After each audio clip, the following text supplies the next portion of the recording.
What is up, everybody? Welcome to the Recruiting EQ podcast, a discussion show about the benefits of using emotional intelligence in the job market, insider info, all kinds of cool recruiting related stuff and non recruiting related stuff, I might add. Thanks for being with us live. We're going out on Facebook, LinkedIn, YouTube, and X. Of course, you can always check this out after the fact at recruitingeq.com. Or anywhere you get your podcasts, Spotify, Apple Music, Alexa. Apparently, a lot of people listen to podcasts on Alexa. News to me, but you can get it there, which is cool. This is our episode number 87, the third episode of season 3 of Recruiting EQ. I'm always so incredulous that we've been doing this for so long, and it's cool. It's our month-end sales panel, which we've been doing monthly. So this is January 2026. Looking forward to sort of recapping 2025, right? As we look back on it now in our first sales panel. Very happy to have our two panel speakers here, Bill Jones and Jim Champlin. Guys, thanks for being here. Thanks for having us. Hey, yeah, thanks for having me. Sweet. Okay, so I would love to start off with, and I was saying this to you guys before too, there are a lot more listeners than there were last year, and we actually have listeners in 25 different countries, which is super fun. But I thought we could maybe give people a little context around some of the things we're talking about and dive in a bit. But first, before we go hard on the sales topic, if you guys could just introduce yourselves, a little bit about what you do, that'd be great. Sure. Yeah, I'll hop in. My name's Jim Champlin. I work for Choice Staffing. I'm the director of operations here. I oversee our Long Island temp operation, as well as our national direct hire placement operation. On the temp side, we focus on roles within the manufacturing and supply chain industries, and as well as the hospitality and event space. And direct hire is a little bit more broad, engineering, manufacturing ops, and administrative accounting. I've been doing this for a while. It's pretty much the only thing I know. Amazing. Thanks, Jim. Bill? Sure. I'm Bill Jones. I'm the market manager for the New England region for the Jonas Group. We are a nationwide insurance recruiting specific firm. So we recruit insurance professionals all across the country, whereas my territory is anything from that New York, Connecticut border on up into the Northeast, like Maine, basically, covering those 6 states there. So we, I oversee our direct hire, placement for our agency recruiting team. I've been doing this I just passed my 6-year anniversary in Nice. early November. Thank you. The big 6 years. Love it. Feels like yesterday. Crazy. As of yesterday. Oh man, we missed it by a day, but that's okay. Happy No, belated. it feels like yesterday. But yeah, thank you. Feels like yesterday. Gotcha. Okay, awesome. That's amazing. I love that both you guys are in very different verticals, so it's interesting to get the perspective on both. These sales panels have been about just whatever the heck's going on and what you guys are seeing. So very curious to know anything that you find is super different or challenging in sales in general. But I also get a lot of requests from people to ask, what are we seeing in the market? I think people are, especially if they're not directly in recruitment, or even if they are, headlines are wild. Market seems up and down and all over the place. People see a lot of layoffs, and then they also see a lot of opportunity. So I actually think it's pretty useful to people to sort of dive in a bit and sort of share what you're seeing in your vertical in terms of things like, what kind of challenges do your hiring managers are they facing, or what kind of trends are you seeing in your vertical with your clients over 2025, or how that's changed? I think that'd be great info to share. Yeah. I could hop in if you want me to get it kicked off, but Please. Yeah, one of the more interesting things that I've seen as a trend in in the manufacturing space, because it's been a lot of ups and downs, right? It's been pretty volatile. Various different factors influencing that. But I've noticed, specifically that we're seeing a lot of these manufacturing companies, more local, privately held manufacturing companies. Maybe it's like family business, they're on third, fourth generation. getting bought up, more private equity buying these companies, and they might go through that round of layoffs, kind of what you're seeing. The PE firm is going to invest a ton of capital into a lot of the automation. So I've taken a few tours. We go on site, anytime we start working with a new client, and just kind of get a lay of the facility, kind of understand their business a little bit more. And I've seen it. I've seen some of this equipment. It's incredible. Right. Things were, and when I started, I mean, I would see, some food manufacturing companies where you had, 20, 30, 40 people all on a line, individually packaging items or inspecting, cookies or donuts or, pasta. And now it's like machines galore. And, they're really more focused on like sanitation is kind of a heavy focused area.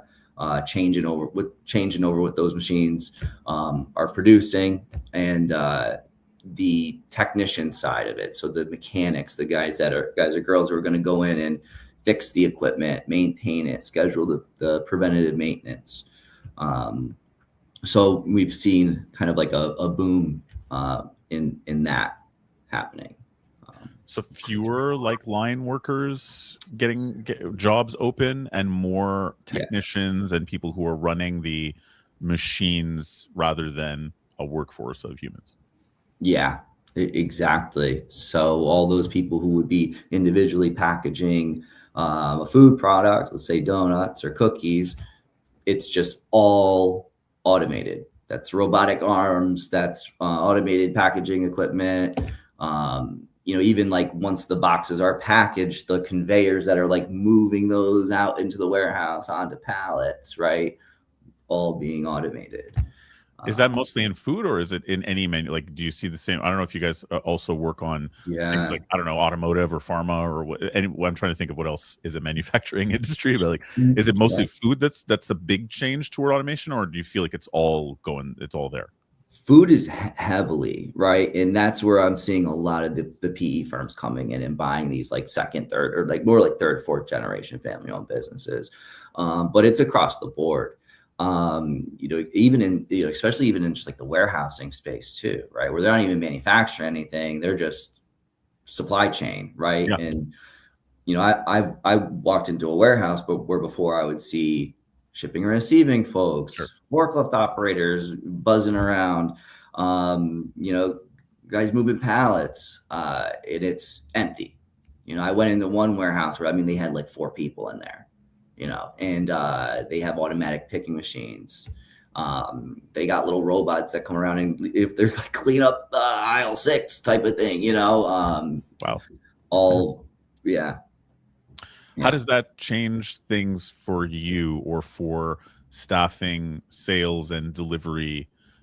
Is it just a huge decline in the roles, or has the upswing of technicians floated you like monetarily, even if it's fewer positions, maybe they're better paying? Like, how does that all look? Right. I know it's in flux, but right now, how's it looking from your perspective? Yeah. And so, that's not every company right now. So we do have, still companies where obviously we're putting, hands on the line, but it does change how, what we need to focus on. And it does change to being more like we have to focus on maybe a little bit higher level, more sophisticated recruitment, right? Because if you're hiring 20 or 30 picker packers, you post an open house and you have people walking in and calling in and you're screening a lot. Where if it's a skilled maintenance mechanic who specializes in anhydrous ammonia freezing and for refrigeration equipment, you got to do a search. It's a lot more. There's a lot more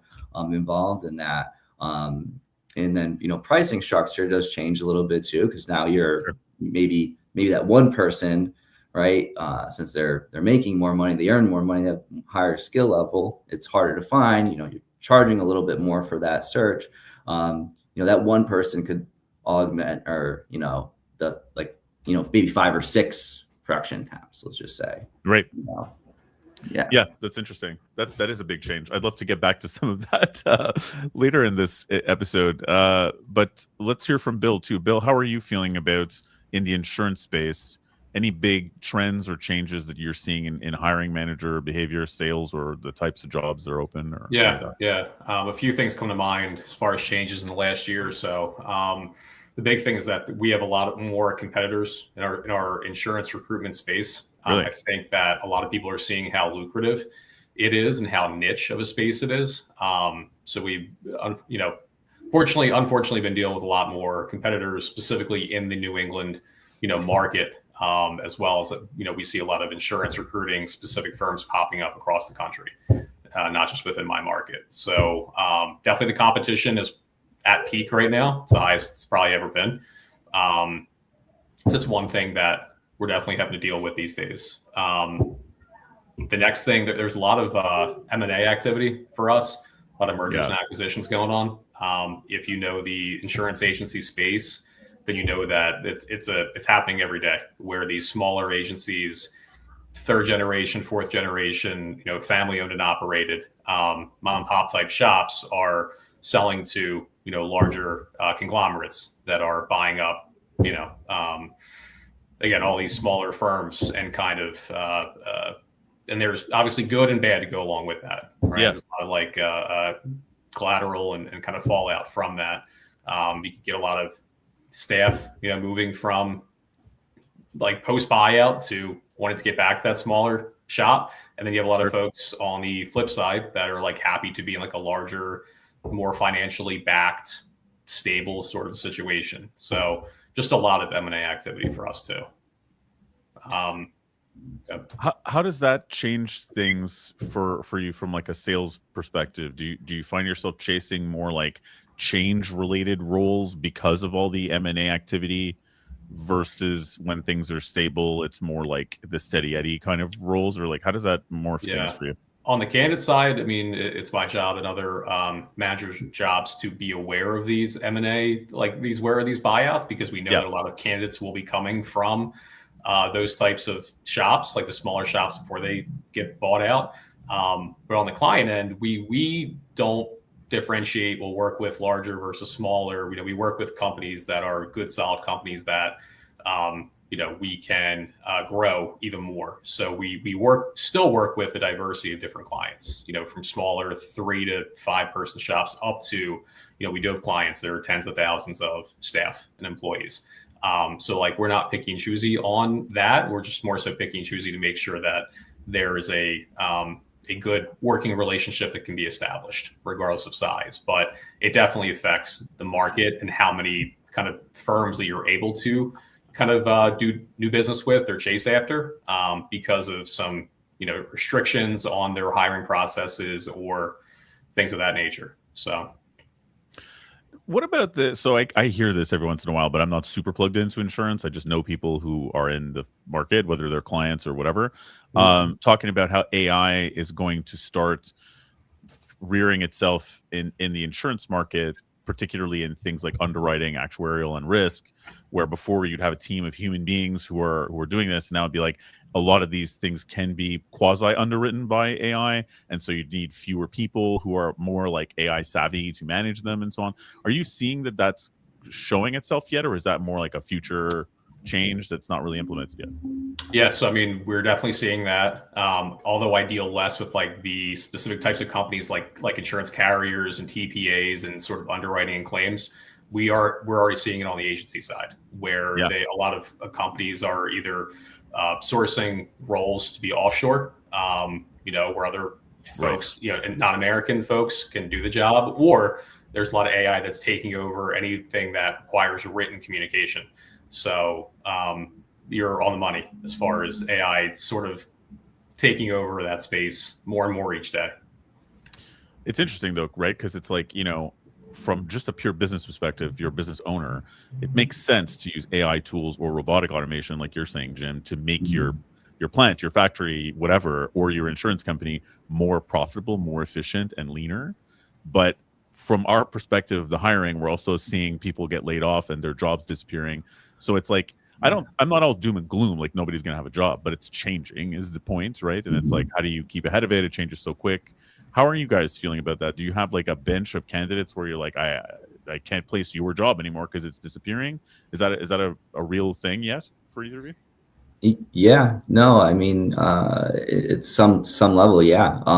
You know, the amount of, just like I said, those kind of like more hands-on warehouse, like manufacturing positions, those like picker packers, kind of like the core of the manufacturing world when it comes to you know, that level of jobs is, you know, we're having like an influx of, you know, these candidates, and we do have a hard time, you know, getting them out there, where we would have, you know, clients ordering 20, 30, 40 people at a time from us. That still happens. Like, we still have those clients, but not nearly as it was before. Right now, it's like maybe, you know, one or two here or there, you know, and with the sporadic, some big ones, you know, so yeah.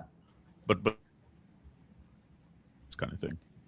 Yeah, I don't think we're there just yet, as far as like not there yet with AI taking jobs that we could potentially source for and place at these companies. I know that there's certain things that AI can help our industry out with, as far as like the written communication, you know, aspect of things. It definitely has helped us. Like, we resort to it as far as presenting candidates to clients too, you know, occasionally. And just basic spelling, usage, grammar, sort of like a spell check, but also forming, you know, paragraphs and write-ups and stuff like that to kind of present to our best ability to the client. But I think that what I hear from a lot of the insureds within New England is that they still prefer folks on the phone, like real humans, to provide their personalized kind of customer service. I think a lot of folks, especially since insurance is a lot of like seasoned veteran sort of in their staff, like not as many young folks getting into it. A lot of these insureds have been dealing with the same people for, you know, years, 5, 10 years, 5, 10, 15, 20 years, decades. And they want to hear the comfort of someone else on the other side of the phone to be able to get those tasks completed, you know, whatever customer service they need. So I think that's probably the reason that we're not seeing AI taking over more, but I think we're certainly getting to a point where that might be the future. So, yeah, it's this interesting political campaign, and Lord knows I do not want to talk about politics really on this podcast per se. But whenever there's like a political campaign, people want jobs, right? They want job creation. But then a lot of people, the perception of a company these days is, well, the whole point of a company is to make the owners as much money as possible. But like, there's no real thought to like, what is it going to look like if all these companies that used to have tons of people, like you're saying, Jim, and you too, Bill, you know, aside from where it's a person-to-person preference that they want to talk to a human, if all these other jobs, thousands and thousands of them, are automated, then it's like people's daily jobs are, you're going to go to a factory and be like two guys in a big factory just overseeing a bunch of robots, and that's like just your life. And the owners are making tons of cash, but now there's all these unemployed people, and they're like, yeah, I'm the guy who works with the robots. Like, the whole future might be this weird, lonely place where there are either unemployed people in a higher number, and those who are employed are a little bit lonely, and like, what's the impact of that? It doesn't really seem like that's a conversation we're totally having yet. Maybe it's early, but are any companies that you guys speak to almost like proudly wanting to stay with humans or something like that, you know, brand, or is that not really a thing yet? Not really in my space, because it is all about efficiency. You know, manufacturing's always been about efficiency, you know. So if there's an area to cut, to be more lean, the nature of that business is going to be, we're going to do that, you know. And how does that affect things for you? Because I know you guys do multiple things, right? You also do hospitality and events and other things too. But do you feel like that's a threat monetarily to manufacturing staffing, or you feel like it's just pivoting to different ways to make money? No, it's definitely a threat to manufacturing staffing, for sure. And that's one of the reasons why we leveraged in 2025. We leaned more heavily into hospitality. We had been 95%, 90% manufacturing, warehousing focused for years. And we had hospitality, was, and I'm talking for like Long Island specifically, right? And we had hospitality. And it was something that we did, but, when we were looking at things and we are kind of looking at how, job growth was happening in our industry, and, we're, talking to our clients, hey, what's next year look like, job order wise. And it was starting to kind of get a little grim. We were able to make that pivot because we already had roots in this space, which made it easier to make that pivot. But that ended up being really a saving grace for last year, was kind of now growing that vertical. Yeah. So being flexible is big, obviously, right now with all the uncertainty. Yeah. Bill, how about you? Whenever we speak with our, agency owners, presidents, C-suite level folks that we're dealing with to fill these jobs for them, their favorite selling point when we're asking about, how can we sell this to candidates, any candidate on the street, is our personalized customer service. I mean, it's always in the conversation. So I think it's more of a factor for our industry. Because again, that's where it started from. And I think that there's a strong push to kind of keep things that way, but we'll see. We'll see, what AI does as far as changing folks' minds. And, like Jim talked about efficiency, if a quote can be produced quicker via, AI and robots, same thing for, I'm not sure how advising insurance kind of would work that way, but I guess it's hard to tell at this point, but definitely more of a pushback for our industry. I was just going to say real quick, I think as the years go on too, and like two things are going to happen. It's AI is going to get better at sounding human. Yes. And then people are going to be more accustomed to dealing with AI from wherever else. Right. So it might become preferred even, I don't know, but I could see that as both of those two things change. And the younger generation of folks are they try to avoid the phone, they don't want to be on the phone. So talking to a human is scary, and it might be more natural and just easier for them, more comfortable to talk to an AI as the years go by. And I think that there's probably also going to be a pushback from people who are in the health and wellness world on the reasons why pushing through and speaking to humans is beneficial for personal growth. I think that there's a danger right now with a lot of people who avoid human contact because they can. It keeps you in this echo chamber, right, where you're always talking to technology all the time, but you're not having to be resilient and push through and grow those people skills. So the desirable jobs that are going to be the better paying jobs, a lot of them might be dealing having good people skills. You don't want to take yourself out of that game because it's a little stressful to take a phone call from your buddy, right? All those little things add up. And if you lose those people skills and you're super awkward or whatever, in a little bit, having good people skills is going to be well paying, right? Because it'll be a higher echelon. The human experience will be the deluxe experience, right? So it's being good at it is probably a good idea. Yeah. And that emotional intelligence, being able 100%. To kind of read who you're speaking with their emotions, and what are they saying behind the words that they're saying. That elite facial level cues, and tonality changes, picking up on those things. Totally. That elite level, I think, will start to become a thing, right? Where people will be anybody in customer service, like Bill, you were saying, if they want their personalized customer service, anybody can just say, I'm sorry, that happened, and sound like an AI or whatever, and regurgitate things.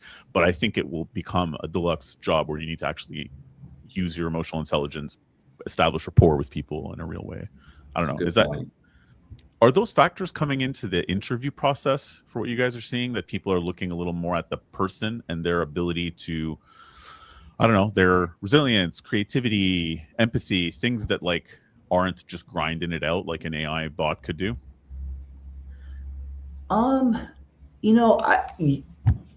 It's interesting you say that, because now that you have me thinking about it, I do think that I am seeing a little bit more of that. Those softer skills, they were always important, right? Sure. But I'll give you an example. Like for me, like we were hiring a recruiter for, my office. And one of the things I care about for the people on my team is, well, what's your level of professionalism like when it comes to talking to a client, right? Or how are you going to react in certain situations, right? Difficult situations. There's a no-show. And This is the second time you had a no-show with this client, and you have to kind of smooth things over and explain things to them and help them. And like, what is your next play going to be? Like, what are you going to do? Right.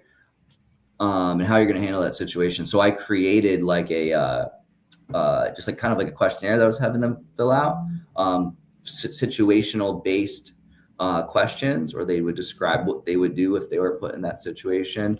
And I had one, and it came to me, and it was clearly AI written. Like they took the questions, they threw it in ChatGPT, and you can pick up on it like right away. Like you're like at first I was like, wow, man, this is really strong. Like these are some good answers. And then like at question 3, I was like, they're too good. Like there's no way someone who wasn't in this industry would say these things.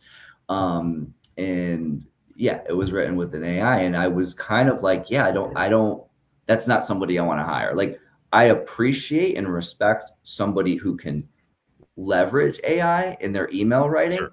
I do it all the time, but I'm feeding it the things that I want it to say. It's giving me feedback and polishing it up. And then I'll probably go back and forth 2 or 3 times even and be like, hey, take this out. Hey, I want to soften the tone on this.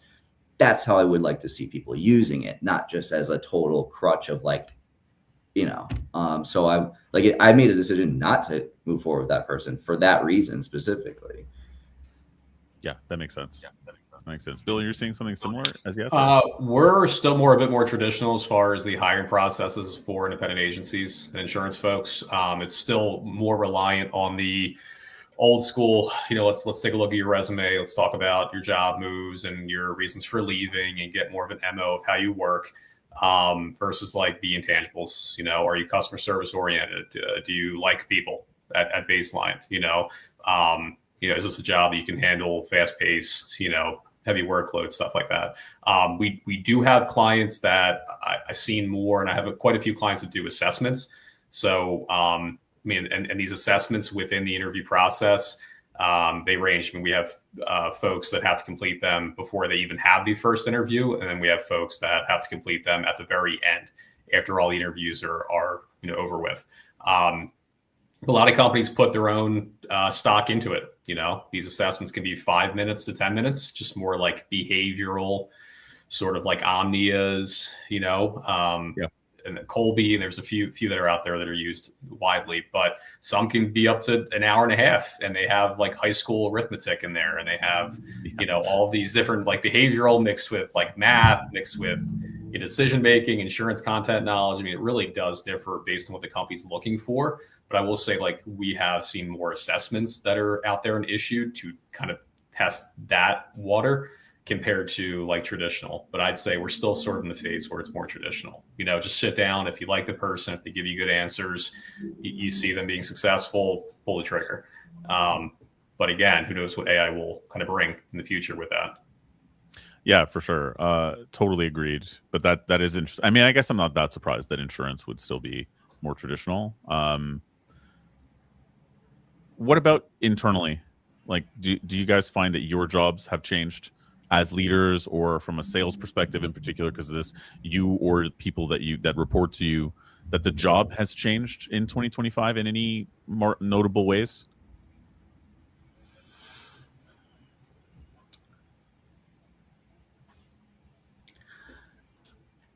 I don't think so, really. Like fundamentally, like what we need to do and the skills that we need to have are still there.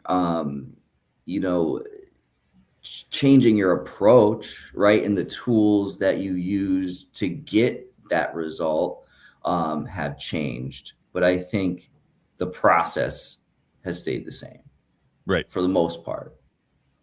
On the sales and the recruiting side, you're saying? That's on the recruiting side. in somewhat on the sales side as well, you know.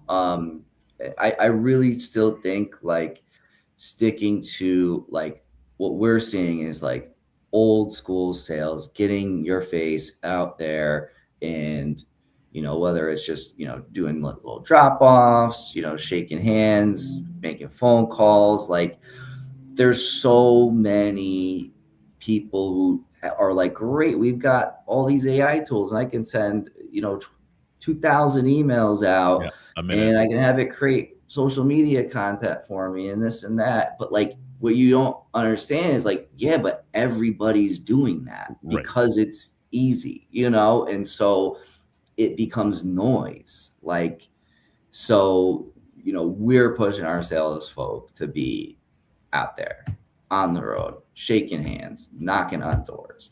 And I think it's honestly being met with warmer you know, a little bit more warmer than it has in the past because there's less people maybe doing it now, and they're more relying on emails. But I hate it. Like when I get marketing emails from people, like, and I see that it's written by AI and it just looks like the last 20, it looks exactly the same as the last 20 emails that came through. It's like not unique. Even if you say, ChatGPT, type me a unique email, that's this and this. It's not unique. They're formulaic, you know,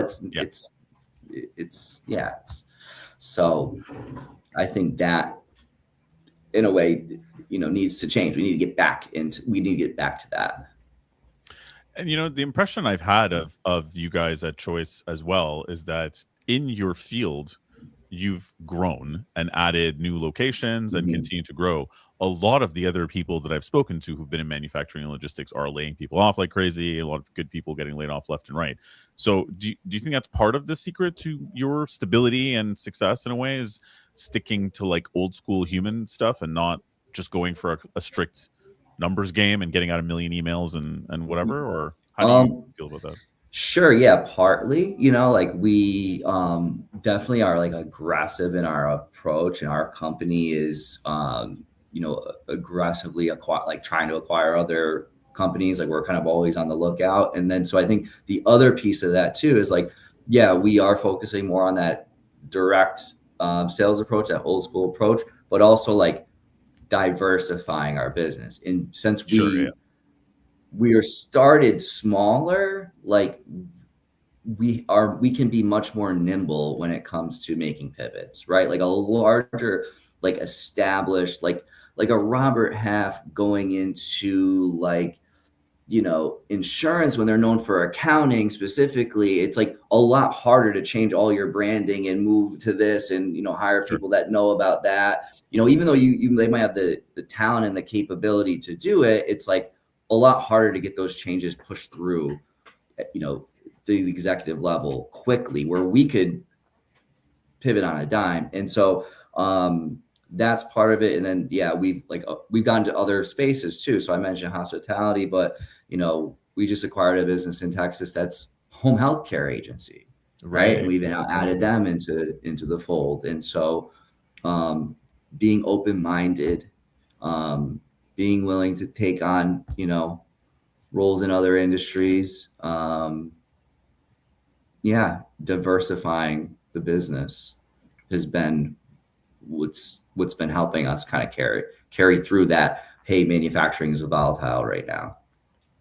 Awesome. Bill, how about you? What have you seen things change internally in the sales or recruitment process? Yeah, I mean, speaking about my own job, it really hasn't changed too much in the past year. Still responsible for like, you know, 50-50, like day-to-day split duties of like coaching and mentoring, you know, like my team, you know, leading team meetings, implementing sales techniques, just kind of helping them out with their professional development. And then on the other side of the coin, maintaining a client book of business and making sure that, you know, our jobs get filled. I would say like one thing we're really trying to get to do more of this year to differentiate ourselves as like the leading insurance recruiting firm in our space, aside from being the largest, but also the best, is to be more on site with clients. You know, we're in a unique spot where, to Jim's point, like they're out knocking on doors, you know, dropping by with Dunkin' Donuts, you know, like doing more of the face-to-face sort of, you know, communication. And that's one thing where we've not been hindered, but we haven't gotten to do it as much since like we started. A lot of our stuff is phone and video. So like, for example, we'll be taking at least a couple trips out this year to New England, meeting with folks around Boston and Hartford, and, a couple of our really good relationships with clients around there. We're staffing internally for recruiters and other search consultants at the Jonas Group for folks that are right there on site as well. So even though we're phone and video focused, because my team has staff in all different states that are not New England, looking at New England specific folks to make sure that they can do some drop-bys, bring Dunkin' Donuts and stop in and just do a quick little, kind of weekly touch point meetings, things like that. And to both your points, like that's what strengthens that relationship. It's one thing to have a great phone call, half hour, and, shoot the bull, but to be there in person, face to face, and, having dinner, having a drink, whatever else, like that really compacts the relationship. So, we're making a big push, like for my team, to do that this year. And we're also trying to, secondly, get into different insurance company spaces. So like right now, my team is more independent agency focused. And that's been our bread and butter, for the last several years. But we're trying to get more into like different types of insurance company spaces, like wholesalers, MGAs and MGUs, risk management firms. Like Jim was talking about private equity earlier, working with private equity firms, just expanding wherever we can to open different streams of revenue and just be really diversified. It's been the word that's popped up, and that's what we're trying to do too. So it sounds like both of you guys, even in very different industries, but still in staffing, it's getting more into the face-to-face contacts to have those deeper human relationships, and also diversifying your business, at least in a way that makes sense, that you can pivot. Seem to be the 1-2 punch to keep it rolling and grow. Yeah. I mean, the more of a jack of all trades company you are, the more areas you can cover. One size fits all. Don't need you go into a different company or competitor to do this one function. We can cover it ourselves. Just need to put more resources into it. So that's how we feel. And I found that like our clients like seem to like that better, to be, and this was always my approach, even when I was just mostly like, when I was a full desk recruiter and I was really just focused on engineering and manufacturing, my approach was, I'd get in through the thing that I was great at, that I was my main focus and specialty. But, I was able to cover all roles within a manufacturing company. So if they needed an accountant, because I had prior experience recruiting in accounting and finance, I could get you an accountant that's specific for the manufacturing industry. So even though I'm a manufacturing recruiter, I understand the cycle of the business. I understand it from the floor up, because it just was naturally kind of my career, how I started. I started in temp manufacturing, the picker, packers, the 20-40 at a time, right? Yeah. And then, so that's what I knew, and it seemed like clients like that, to be able to come to me and develop that relationship where I could help. I understand your business needs, and I understand why an accountant in manufacturing was different than just any accountant who worked, for an insurance company, right? Right. And be able to work with them on more projects. So they seem to like that was that one-stop shop, I feel like recruiters can be annoying, dealing with us multiple for different, for the accountant and in the warehouse, and then another guy for, marketing. Like, no, it's true.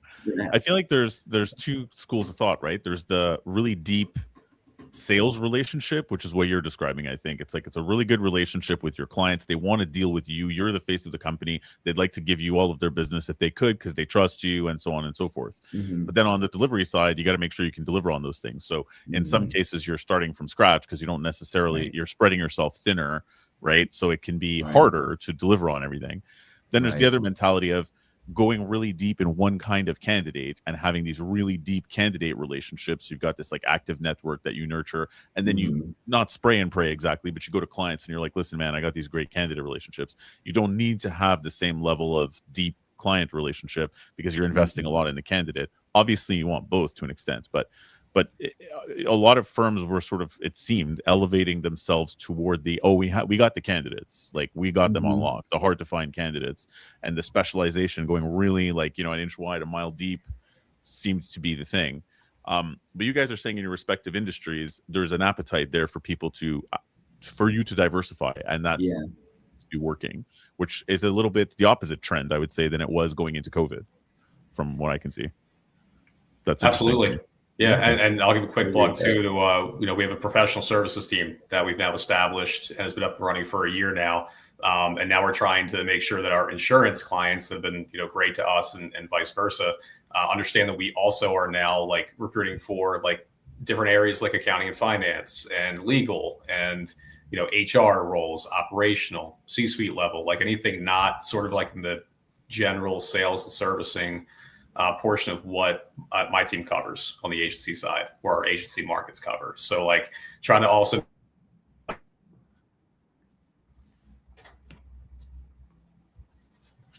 Did we lose Bill? Yeah, I thought it was me for a second. I think we lost Bill. Unfortunately, here we are talking about technology, and you're back, Bill. Yep. Sorry, we lost you for a second. Phased out for 5 seconds. I'm back. But yeah, so you were saying you have professional services and all this as well, which are picking up.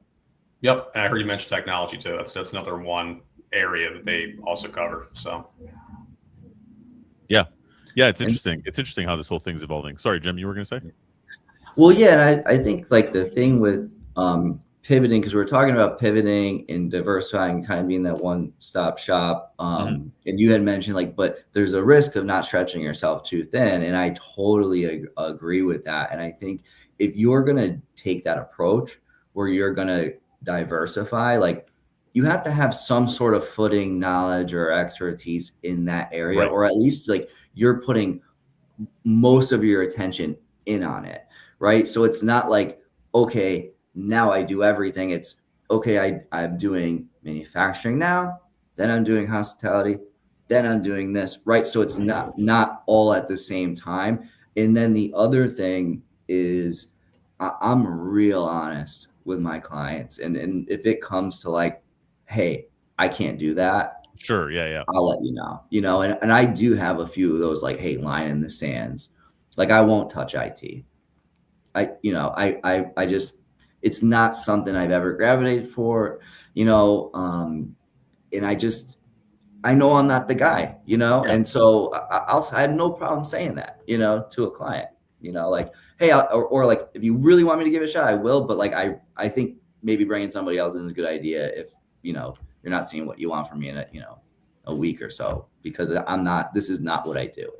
And that, just helps your credibility when you can be that impartial and things, and positions you as like a true business partner, as a like, hey, I just want all of your business. Like I don't want to convey that type of message of like, I just want everything. It's like, I want everything because the areas that I'm telling you I can do. And if I can't do something, I will tell you, For sure. That's important to keep that long game mentality and keep the trust, right? If you just keep taking every job, I mean, eventually you're going to falter, and it's going to seem like you just want their cash.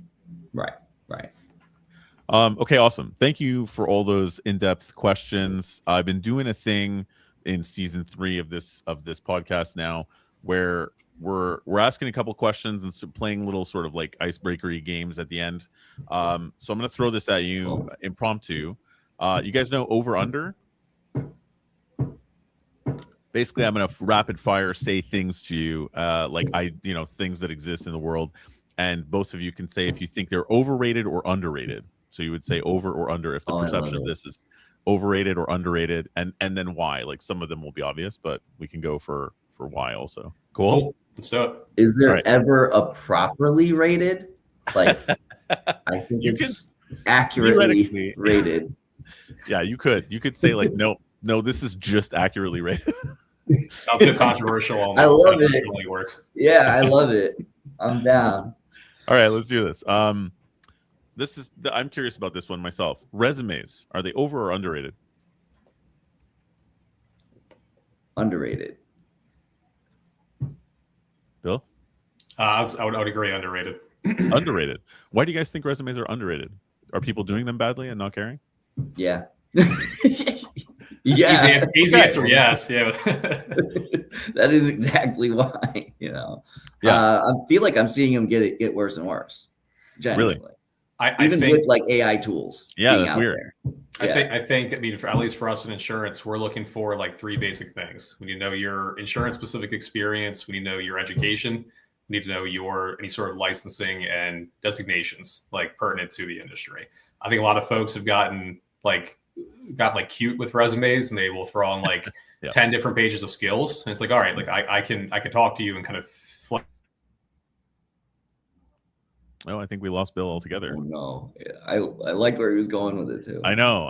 Okay, how about, so you're seeing the same thing though, Jim? Is that the quality of the actual resumes is going down, even though everybody's got all the tools necessary to make a kicking resume now? Yeah. And because like to his point, I think what he was kind of getting at too is like there's just certain things we need.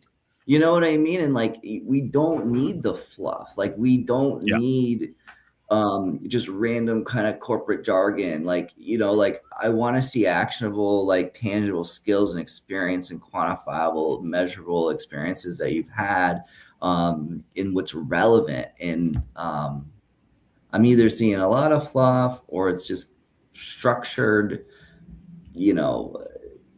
sloppy, and it's like one of those two things. Just get me the core, I want to see. Yeah, Jim said it perfectly before I cut out again for another 10 seconds.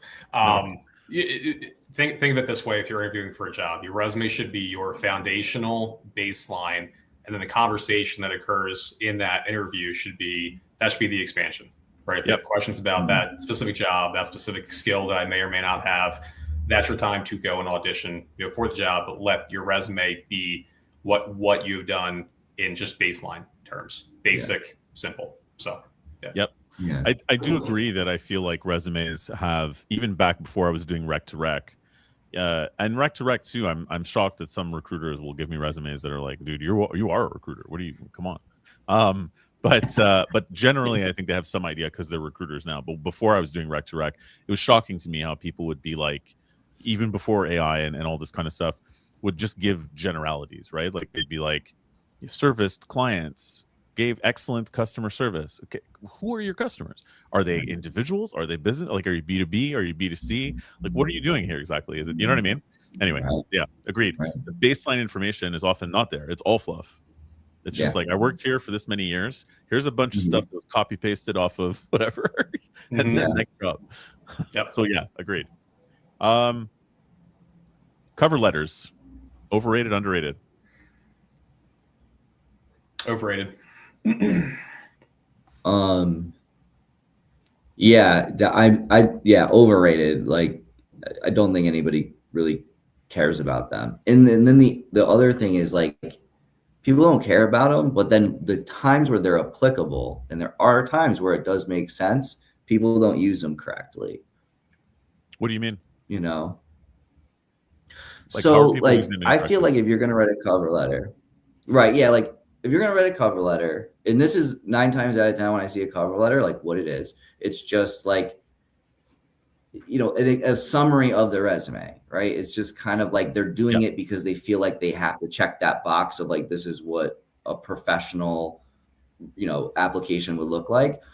And that's not the case. The cover letter should serve one specific purpose. And that is if you've got to explain something about your experience in words, meaning like a good example would be, if I'm pivoting out of an industry and I want to get into a new industry, right? So there's going to be like, whoever's reading that resume is going to go, well, you're not in my industry. No, but I could explain in the cover letter, hey, this is my passion. I've actually been going to school for the last 2 years, learning this, this, and this. I've done an internship in this and that, that on my resume, what you see there is me broadening my, career in this new field. And that's why this is the pivot. It's not, I just took this, one job that was different than all my other jobs. And you know what I mean? Like you're being really specific, or maybe you relocated and now you're in a different area and they're going to look at your resume. They're going to see that, Jim's from New York, all his jobs are in New York, and he's applying to a job in California, pass, nope, I'm here in California. I just bought a house. I've established my roots. I'm now looking for a job. Like, you need to clarify something on that resume that you can't, like, it can't just do by itself. Another one is like, you went on a, I want to say maternity leave, but you know what I mean? Like you were a stay-at-home parent, or you cared for a sick, loved one for a period of time, and there's a gap, and you can now use that cover letter to explain those things, right? So, never used that way though, but that it's would rare, be the right? appropriate time to do it. It's true. I had one guy in my first recruiting job ever who explained it really well. He's like, if you're going to prep candidates on a cover letter, it's very easy. Your resume is what you've done. The cover letter is why you want this job. Yep. Exactly. Easy peasy. He's like, yeah, right. It should express why you think this is a good job for you. Why do you like this job? So if you're not going to write a cover letter for each and every job that you're applying for, don't bother, because it's useless. Yep. Yeah. Agree. Totally agree. We lost Bill again, but again, as we mentioned earlier in this episode, we're in the northeast of North America and we're all covered in snow. So I guess our internet is mutually not the best right now. Let's keep going. Hopefully Bill can join us back, but let's do a couple other over-unders while we're at it. Cool. LinkedIn. Over-under. For job seekers, under. I don't think a lot of job seekers are leveraging the platform the way that they should be. I think they wait until the last minute that they update their LinkedIn, like when they just got laid off or something. Like when they create a LinkedIn, some people, right? They're like, oh, I need to use it now. So as opposed to, I think a lot of job seekers see it as like, if I create a LinkedIn. My friend just said this to me, he's like around my age, like he's been an established career for a while. He's like, if I make a LinkedIn, my current job is going to think I'm looking. And I'm like, no, it's not like that. You know what I mean? It's like, so underrated, fill it out. Tell me, and network with people just in general. It's, you know what I mean? Like, obviously you don't want to raise suspicion, but you don't have to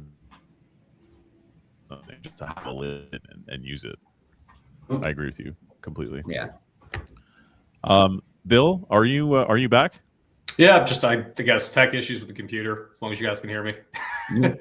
No problem. Yeah, we hear you just fine. So we're doing over under on LinkedIn. Do you think it's over or underrated? Underrated. At least for our industry, LinkedIn is a huge tool to find a lot of insurance folks. I think same thing for a lot of like white collar, industries. But just we've been able to use it really effectively. And we have the like LinkedIn Recruiter and the other essential kind of company tools that other companies invest in. It just has done us well as far as reach outs, getting the right folks, the right jobs. Find it beneficial. So awesome. Okay, counter offers, over or underrated?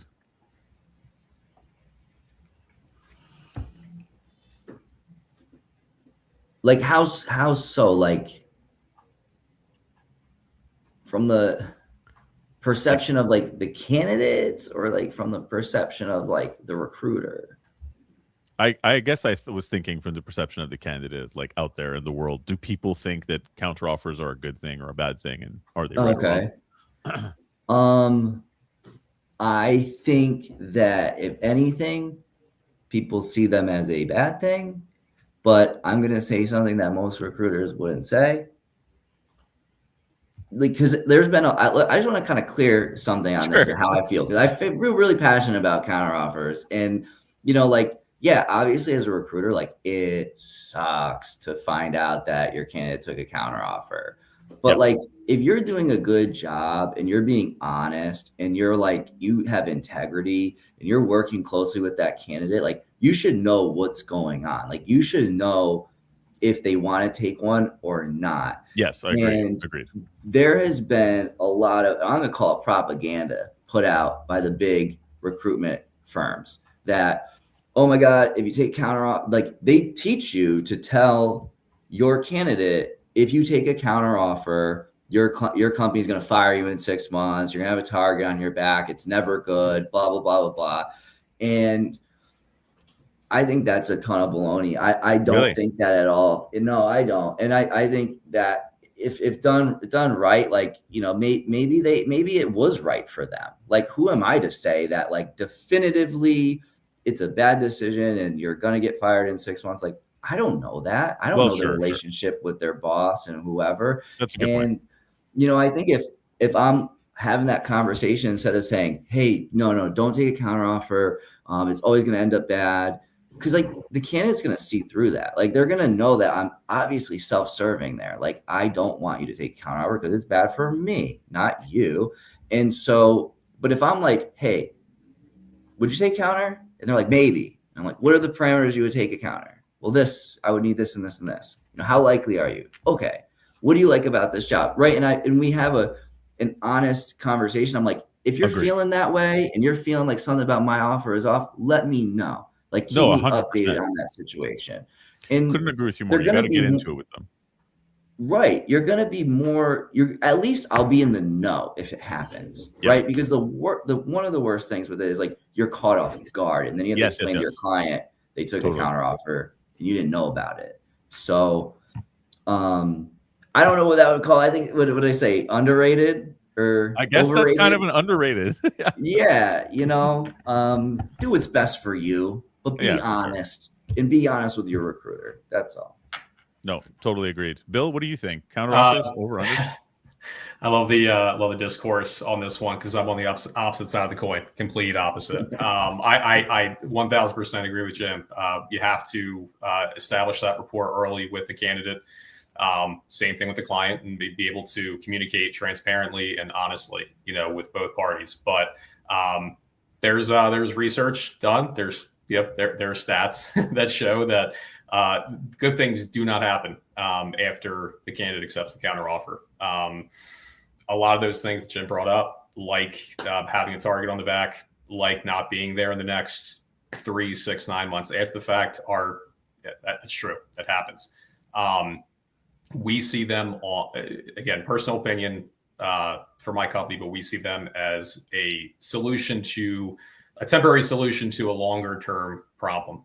And again, I can only base it off of my observation, my work in the industry. But, you know, when you take, let's say, a counteroffer for more money, of course, like that, you know, you need to pay your bills. You might have a family, you might have all that. But if you get like a raise in money, but the issue itself is not money, and it was more of like, it's bad culture here. I don't like my boss. I don't like my coworkers. Maybe, you know, this was post acquisition and we just merged with the company and not feeling great about the direction that they're going. They're more corporate now. Yep. Things do not get better. So I don't know. You know, I appreciate the discourse, but definitely overrated. Definitely.